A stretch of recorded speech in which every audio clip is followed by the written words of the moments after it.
इस न्यूज के प्रायोजक है बॉम्बे कार श्रृंगार। बॉम्बे कार श्रृंगार हमारे यहाँ उपलब्ध है headlight, tail light, full bucket seat cover, music system, 7D mat, lamination, कारों की संपूर्ण एक्सेसरीज, साथ ही stainless acrylic letter with LED और स्टील लेटर। तो अगर सजानी हो अपनी कार तो आज ही आए बॉम्बे कार श्रृंगार। हमारा पता है बॉम्बे कार श्रृंगार, circuit house road, government town school के बाजू में, बालाघाट। बीते दिनों शहर के गोंदिया रोड स्थित मिड टाउन होटल के पास दिन दहाड़े मिलिंद ठाकरे पर कुछ लोगों ने चाकू से हमला कर मिलिंद को घायल कर दिया था। पुलिस ने मिलिंद की शिकायत पर मामला कायम करते हुए कार्रवाई की थी और इस पूरे मामले का खुलासा करते हुए पुलिस अधीक्षक नगेंद्र सिंह ने स्थानीय पुलिस कंट्रोल रूम में प्रेस वार्ता के माध्यम से मीडिया को यह जानकारी भी दी। प्रेस वार्ता में एसपी नगेंद्र सिंह ने बताया कि मिलिंद पर शहर के मां कमला देवी राइस मिलर्स के संचालक विशाल गंगवानी के द्वारा मिलिंद की शिकायतें और बार बार समाचार लगाने की धमकी देकर पैसे मांगने से वह परेशान हो चुका था और उन्होंने 30,000 रुपये की सुपारी देकर शहर के कुछ युवकों से मिलिंद को डराने के मकसद से चाकू से हमला करवाया था, जिसमें पुलिस के द्वारा 4 आरोपी को गिरफ्तार कर लिया गया है और वहीं एक अभी आरोपी फरार है। वहीं पुलिस अधीक्षक नगेंद्र सिंह के द्वारा मिलिंद को तथाकथित पत्रकार भी बताया गया है। पुलिस अधीक्षक नगेंद्र सिंह के द्वारा 7 अप्रैल को इस घटना को लेकर 13 अप्रैल को दोपहर 3:30 बजे कंट्रोल रूम में प्रेस वार्ता ली गई। आपको यह भी बता दें कि घायल मिलिंद की रिपोर्ट पर थाना कोतवाली में अपराध दर्ज कर लिया गया था। उसके बाद आरोपी की पतासाजी की जा रही थी। वरिष्ठ अधिकारियों के मार्गदर्शन में टीम गठित कर मिलिंद से विस्तृत जानकारी लेकर उनके घर से निकलने के समय, दिन भर आने जाने के रास्ते के समस्त करीबन 300 से ज़्यादा CCTV फुटेज खंगाले गए, जिसमें स्प्लेंडर मोटरसाइकिल में 2 अज्ञात नकाबपोश के द्वारा मिलिंद की रेकी करते हुए दिखाई दिए, जिनकी पहचान CCTV व अन्य साइबर तकनीक के विश्लेषण से विकास व सूरज के रूप में हुई। गिरफ्तार आरोपियों के द्वारा किए गए खुलासे में पाया गया कि मां कमला देवी राइस मिलर्स विशाल गंगवानी के द्वारा पीड़ित मिलिंद ठाकरे के द्वारा की जा रही शिकायतें और बार बार समाचार लगाने की धमकी देकर पैसे मांगने से वह परेशान होकर मिलिंद ठाकरे को चाकू से चमकाने व डराने हेतु आरोपी नितेश यादव व सनी यादव को 30,000 रुपये की उन्होंने सुपारी दी। नितेश यादव व सनी यादव के द्वारा सूरज परते व विक्की उर्फ विकास कावरे को घटना को अंजाम देने हेतु शामिल किया गया। घटना में प्रयुक्त मोटरसाइकिल व चाकू उपलब्ध कराया गया। शहर के तथाकथित पत्रकार मिलिंद ठाकरे, तथाकथित पत्रकार ही कहना चाहूँगा क्योंकि जो उनका पूर्व का रिकॉर्ड है, क्योंकि हमने बैकग्राउंड चेक भी कराया था, वो सही देखा जाए तो पत्रकारों की शैली से थोड़ा हटके और यहाँ के पत्रकारों के लिए वो ठीक नहीं रहेगा कि मैं उनको उनकी श्रेणी में रखूँ। परंतु इनके साथ में एक गंभीर घटना यहाँ हुई थी शहर में। बीचों बीच 2 युवकों ने मोटरसाइकिल पर चाकू से इनके ऊपर हमला किया था।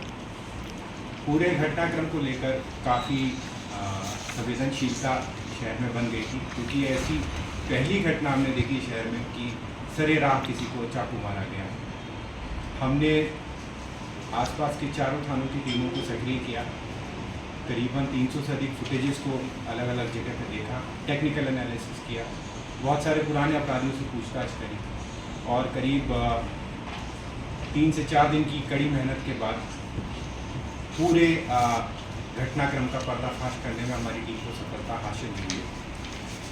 घटनाक्रम इस प्रकार से है कि नितेश यादव पिता सुरेश यादव, ये सिन्नी मोहल्ले के निवासी हैं। इनका भतीजा है सनी यादव, ये भी 307 में हाल ही में जेल से छूटा है। नितेश खुद मर्डर के आरोपी रहे हैं और 2016 में भी चोरी के आरोप में जेल में गए हैं। 8 से अधिक अपराध इनके ऊपर है। इनका एक अन्य साथी सूरज परते और विशाल कावरे, इन 4 लोगों ने मिलकर ये पूरा षड्यंत्र बनाया था। इस पूरे षड्यंत्र का मास्टरमाइंड यहाँ का एक राइस मिल ओनर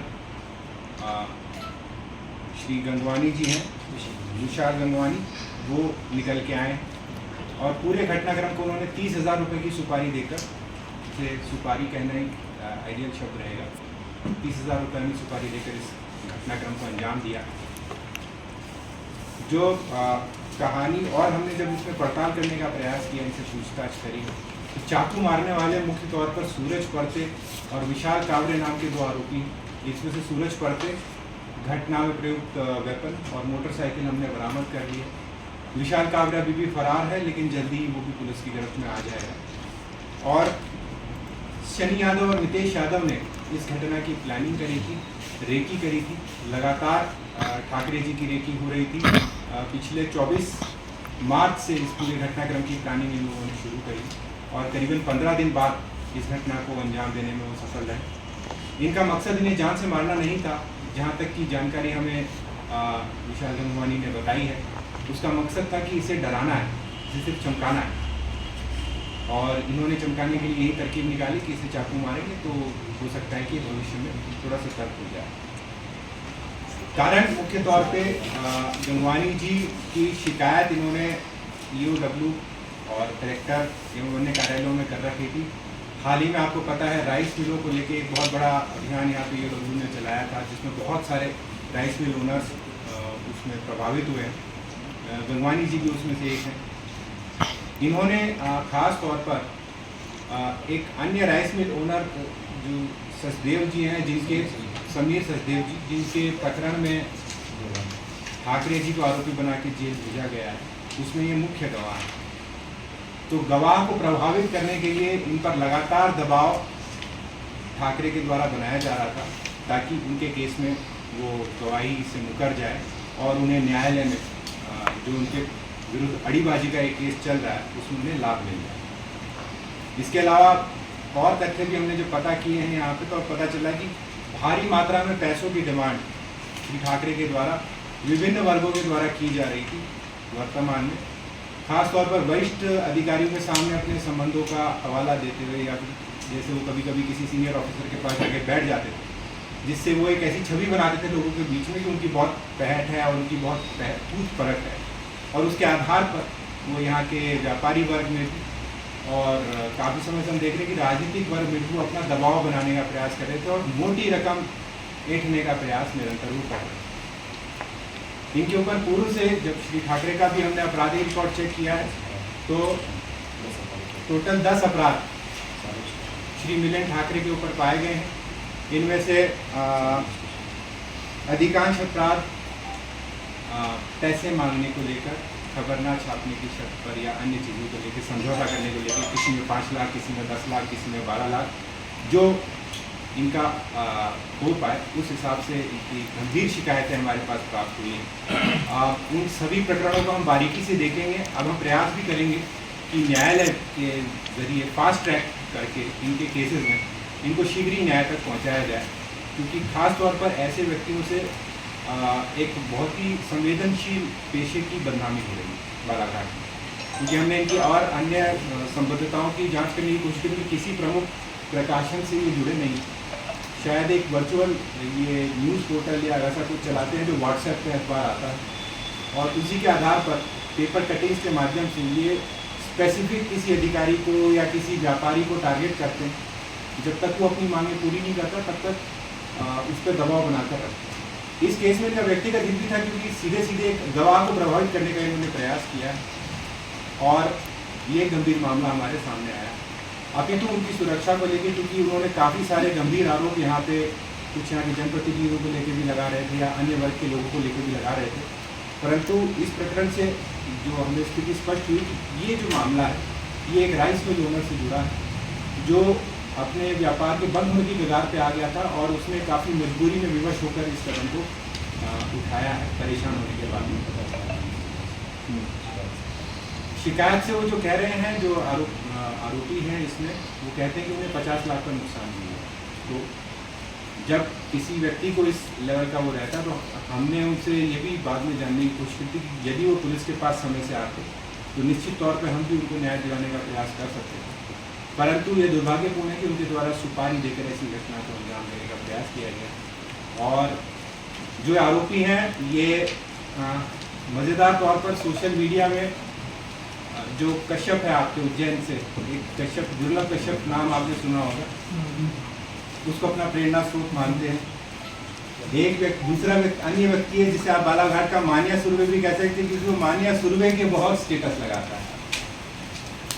तो ये उभरते कलाकार है बालाघाट के, आज आपके सामने हम लोग इन्हें प्रस्तुत कर रहे हैं। प्रयास करेंगे कि हम ऐसे लोगों पे कड़ी से कड़ी कार्रवाई करते रहें, सुनिश्चित करेंगे कि इनको न्याय तक हम पहुंचाएं।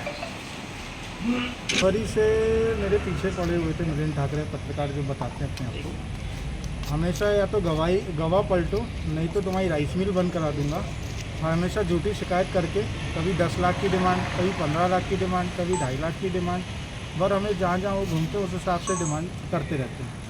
कई बार मैंने बोला भैया मेरा आपसे कोई वो नहीं है, आप मुझे छोड़ो। नहीं, तुम गवाह हो, गवाह पलट दो तो सब समझौता हो जाएगा। पहले भी ब्लैकमेलिंग के आरोप में फंस चुका है वो। आए दिन मेरे को परेशान करता है मील में, आए दिन झूठी शिकायतें दर्ज कराना। तो ये जिस तरह का अभी आप पे दबाव बना रहे थे, इसके लिए पुलिस में शिकायत क्यों नहीं की आपने? न्यायालय में क्यों नहीं शिकायत की कि आप पे दबाव बना रहा है गवाही के लिए? सर मैंने सब डॉक्यूमेंट रेडी रखे थे, मगर उस दिन सडन ऑफ आया और उसने बोला मैं तेरे को जेल भिजवा रहा हूँ और तेरी पूरे काले चिट्ठे निकाल रहा हूँ, जबकि मेरा ऐसा कुछ भी नहीं है।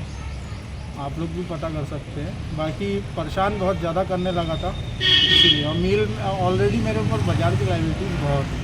घटना वाले दिन कुछ बोला था क्या आपको? जी, घटना वाले दिन भी कुछ बोला था क्या? घटना वाले दिन बोला था सर उसने कि तैयारी कर लो, बस कागज़ इकट्ठे कर लिए, जेल भेजने की तैयारी तुम्हारी। डिमांड की बात है, कितनी डिमांड की बात किया था आपसे? कभी 2.5 लाख, कभी 10 लाख, कभी 15 लाख, और साफ बोलता रहा 15, आज 15 तारीख है तो 16 तारीख 12 बजे तक दोगे ठीक, नहीं तो उसके बाद तुमको हम देख लेंगे।